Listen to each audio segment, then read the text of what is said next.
So in today's lecture, we're going to focus a little bit more on the social determinant of health of income and how that affects health outcomes, but really focusing on what many of you are interested in on obesity and obesity-related chronic diseases. Some of this information corresponds with Chapter 3 of your textbook from the Social Determinants of Health book, and some of it actually comes from different readings. I've put the article citation, the reference information at the bottom of each slide in the case that you want to learn more about that particular topic. So again, your textbook really doesn't focus on exercise and wellness per se, but just how the social determinants of health impact health in general. But I wanted to make sure that this was tailored a little bit more to your interest and the purpose of this class, which is on exercise, wellness, nutrition, physical activity, and again, what I believe is your passion.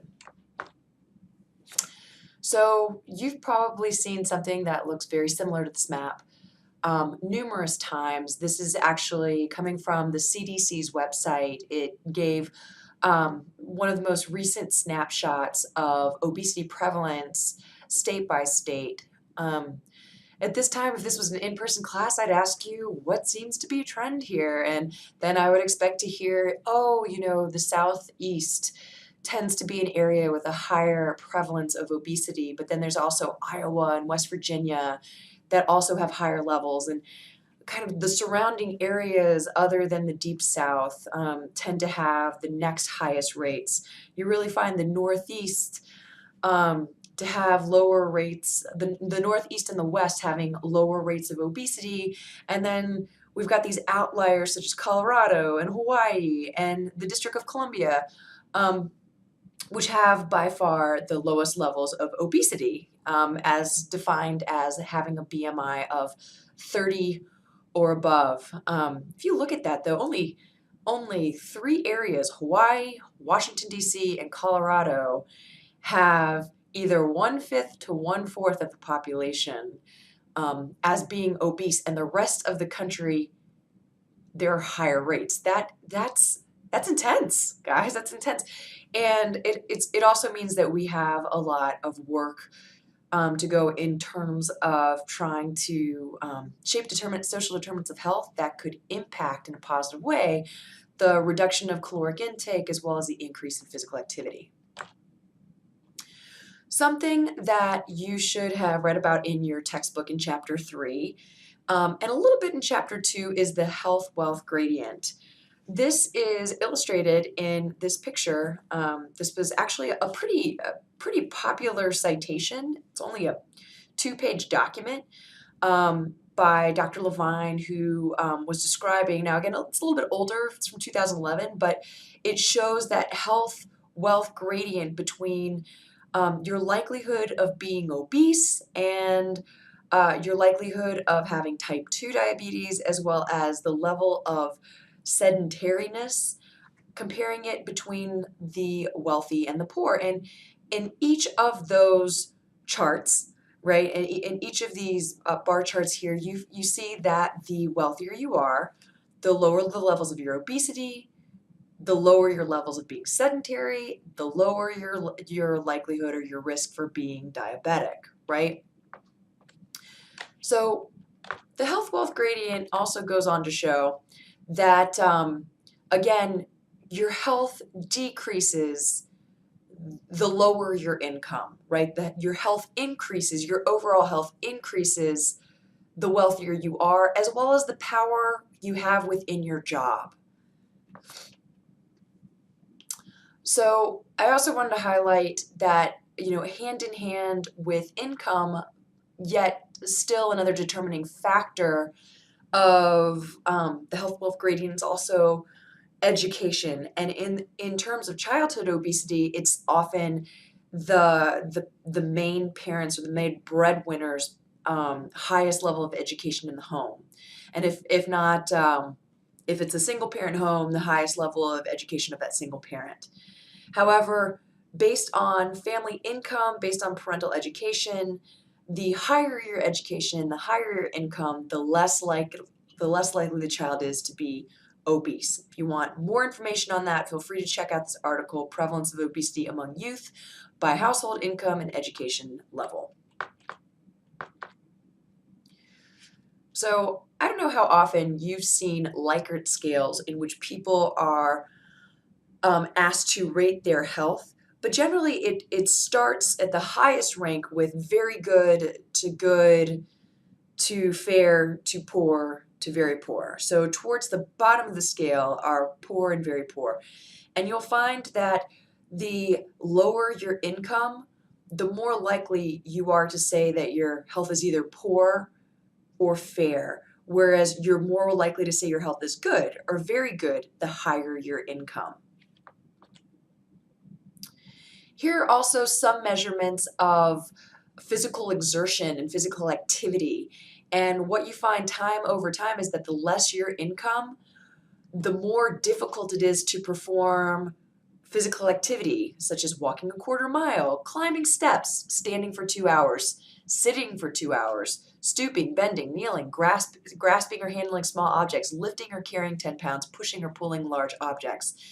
And the wealthier you are, the easier these tasks are to accomplish. So why, right? If we know that income directly affects your health outcomes, if we know that income directly affects your risk of obesity and obesity-related chronic diseases, what are driving that? Why is income so directly related to your physical ability, your sedentariness, and your overall health outcomes? And here are just a couple of examples that are directly related to obesity and obesity-related chronic diseases. There are more.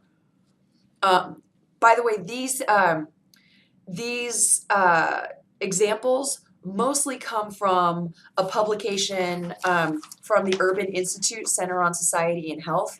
So again, if you're interested in learning more about these social determinants of health and how they directly impact health and longevity and obesity, then please check out this citation or this reference that's cited at the bottom of the slide. So first, we've got your income directly affects your access to healthy foods. We know that obesity and being overweight largely has to do with energy in and energy out, right? How much are you consuming in your diet, as well as how much are you burning, but really emphasizing how much you're consuming, right? So in terms of access to healthy food, residents of low-resource neighborhoods often have limited access to sources of nutritious foods. They might be living in food deserts where you'd see more food outlets being corner stores and fast food, and less often will you find access to grocery stores, right? So your food outlets where you shop might differ than wealthier neighborhoods.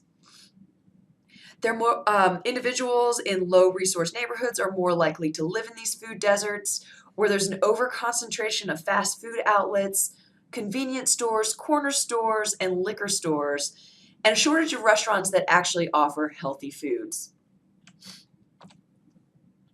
Next, we have advertising.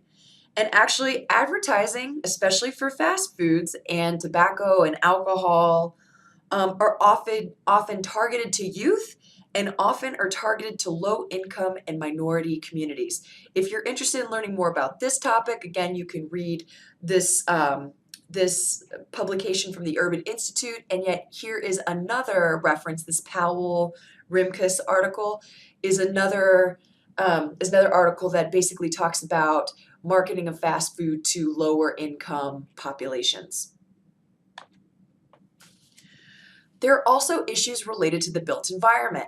Again, when we talk about the built environment, we're talking about all of these different things that we put into our environment, generally constructed, whether that would be via architecture or urban design, or even the very chairs and computers you use on a regular basis to make, accessing this course and using this course amenable, right? And even to enable yourself to access this course. In terms of the built environment, this particular slide is going to focus more on urban design and also access to green space. you'll more often find that in wealthier areas, there are more developed parks as well as green space. Now, this picture on the top was actually something published in the Huffington Post, and it is an international reference. It was actually comparing different parts of Cape Town, South Africa, showing the differences between um, residential segregation, where more often you found that the people who were originally from South Africa, but more often the Black South Africans were forced to live during apartheid in these neighborhoods that were super low income, and you'd find more often the wealthier white South Africans living in more affluent homes and neighborhoods. However, you'd still find similar patterns of more green space and more parks in rich versus poor neighborhoods here in the United States. Um, with the built environment, you tend to have in low income communities, you tend to have less access to green space, recreational programs, and facilities for regular exercise and active living. These neighborhoods are often less conducive to walking or cycling to work or even shopping. There's less of this mixed use type of real estate, right? Where if you were to an example of mixed uses, if you could go, shopping or go to a small restaurant or go take your clothes to the dry cleaners, and that's at the bottom of the building, and apartments were up towards the top of the building. That's an example of mixed use real estate, where the bottom is more for commercial use and the top is more residential. There's also less investment in lower income communities to make people capable of being physically active and to really encourage them to be outdoors. Downtown Phoenix over the past 10 years has done a really great job of expanding sidewalks, ensuring safety on the metro rail, putting in these green city bikes, right? And really trying to encourage people to be active outdoors. Another example is neighborhood disinvestment.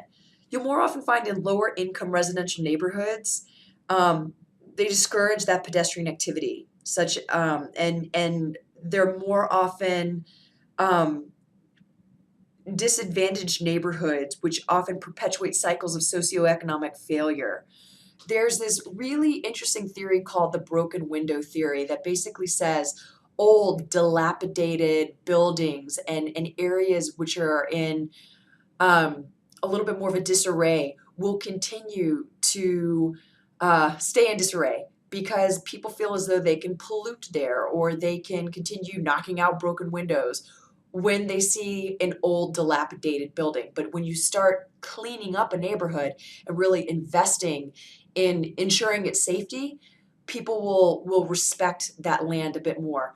It was actually a Malcolm Gladwell. I don't know how many of you guys like Malcolm Gladwell. It's got very interesting series of essays which illustrate theories, right? Which illustrate theories and then also kind of debunk myths, where he described the use of the metro in New York City and how in the 80s and early 90s no one wanted to use it.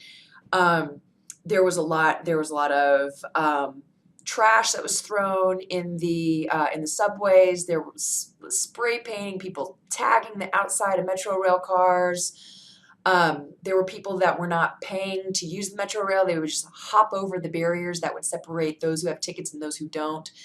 And over time, the local government started really investing in keeping the metro clean and ensuring the safety of public transportation and policing to ensure that people are actually paying to use the metro rail, right? And over time, it became what it is today, this super safe, often used mode of public transportation, cheap, resource efficient way of getting around in New York City, that again took some investment in order to encourage people to use it. So what often happens in these neighborhoods is there's this disinvestment, that people are not investing in them. And so they just continue to get worse and worse and worse, and really don't encourage people to spend time outside and to convene outside and to meet with their neighbors outside and to be physically active. in these areas, and are these areas are also kind of deemed a little bit more unsafe.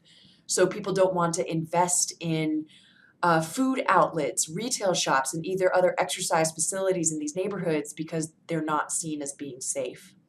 So again, these are just some examples. There are others such as housing costs, transportation, school systems, jobs in healthcare, but I just wanted to highlight some of the reasons why lower income populations are linked to increased risk of obesity. And it's because of having less access to healthy, nutritious foods and less opportunity to engage in physical activity and to be active in their built environment, in their personal home environment. Um, and again, how this downstream impacts the risk of developing obesity and obesity-related chronic diseases. Last but not least, there's increased stress. Increased stress of costs related to housing, lack of transportation. If when in lower income areas, there's a lack of jobs. These increase stress, and often the way that people deal with stress, if they don't have practices such as engaging in physical activity or mindfulness practices, are by going to things that are outside of themselves to reduce that mental stress, whether that would be tobacco. So you actually see higher rates of smoking in lower income populations, whether that be alcohol, or whether that would be food and sugar and unhealthy foods, right? So if you've ever heard of people stress eating, and if you've ever been stressed and the first thing you want to go for is not exactly a kale salad, well, that's your body trying to appease itself by going for comfort foods, right? These foods that are unfortunately not very nutritionally dense, but they are calorically dense. And again, that increases your likelihood of over consuming, as well as increased levels of stress means your body starts trying to store some of this fat that's caused, especially in your mid region, which really starts putting some pressure on your most vital organs when you have cortisol build up and start gaining weight, especially in your abdominal region. So again, this is just an additional reason why that social determinant of health of income can adversely affect your health.